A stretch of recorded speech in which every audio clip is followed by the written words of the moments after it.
નમસ્કાર મિત્રો, સ્વાગત છે તમારું આપ સૌની સિયારી ચેનલ યાની ગુજરાતી યુટ્યુબ ચેનલમાં. હું નિકુંજ પરમાર આપ સૌનું તહેલી સ્વાગત કરું છું.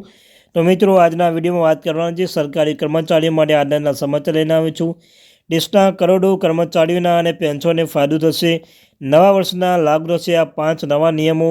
તો તમે સરકારી કર્મચારી છો અને પેન્શનધારક મિત્રો છો, તમારા માટે આ વિડીયો ઉપયોગી બનશે. સરકાર દ્વારા મિત્રો એક 5 મહત્ત્વની અપડેટ આપવામાં આવી છે.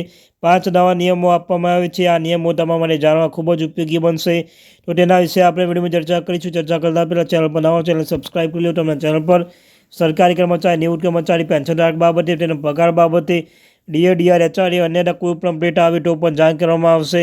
તો આપણી આ ચેનલને સબસ્ક્રાઈબ કરીને બેલ આઇકન બટન દબાવવાનું ભૂલશો નહીં. તો ચાલો તો ફેમિલી મેમ્બરો વધારે સમય ન બગાડતા આજના વિડીયોની શરૂઆત કરું છું.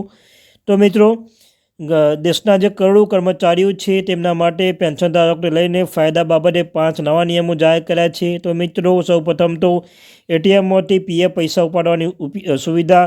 સભ્યોને વધુ સુવિધા આપવા માટે પીએફઓ એટીએમ કાર્ડ જારી કરવાનો નિર્ણય કર્યો છે, જે સબસ્ક્રાઇબ્શનની 24/7 બોન્ડ ઉપાડવાની સુવિધા પ્રદાન કરશે.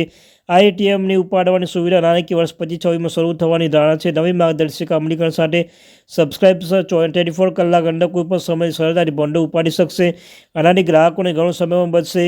નવી માર્ગદર્શિકા અમલીકરણ સાથે સબસ્ક્રાઇબર 24 કલાક અંદર કોઈપણ સમયે સરળતાથી બોન્ડો ઉપાડી શકશે.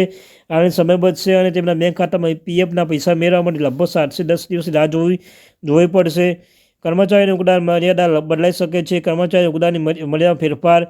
આવતા વર્ષે આવનાર અન્ય એક મોટા ફેરફાર કર્મચારી મોટો ઈપીએફ યોગદાન મર્યાદામાં ફેરફાર છે. હાલમાં એ કર્મચારી દર મહિને તેમના મૂળ પગાર 12% ઈપીએફ ખાતામાં યોગદાન આપશે. જો કે સરકારી કર્મચારીઓને ઈપીએફઓ દ્વારા નિર્ધારિત 15,000ને બદલે તેમના વાસ્તવિક પગારના આધારે યોગદાન આપવાનું વિચારી રહ્યું છે. ઈપીએફઓએ આઈટી સિસ્ટમ અપગ્રેડ. ઈપીએફઓ તેના આઈટી ઇન્ફ્રાસ્ટ્રક્ચર અપગ્રેડ કરી રહ્યું છે, જે પીએફના દાવેદાર લાભાર્થીઓ તેમની થાપણો સરળતાથી ઉપાડી શકશે.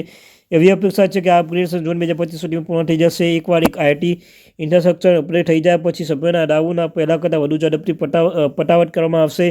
આ ઉપર આનાથી પારદર્શિતા વધશે અને છેતરપિંડીના કેસમાં ઘટાડો થશે. ઇક્વિટીમાં રોકાણ કરવાની સુવિધા. ઈપીએફઓ તેના સભ્યોને ઇક્વિટી રોકાણ કરવાની મંજૂરી આપવા વિચારી રહ્યું છે. આનાથી પીએફ ખાતાધારકોને તેમના બોન્ડો વધુ અસરકારક રીતે સંચાલન કરવાનો વિકલ્પ મળશે. જો નિવૃત્તિ બોન્ડો સંસ્થા સીધી ઇક્વિટી રોકાણની જરૂર મંજૂરી આપશે તો તેના સભ્યો ઊંચા વળતરની અપેક્ષા રાખી શકશે. તો મિત્રો, આ તે મારી. Thank you very much.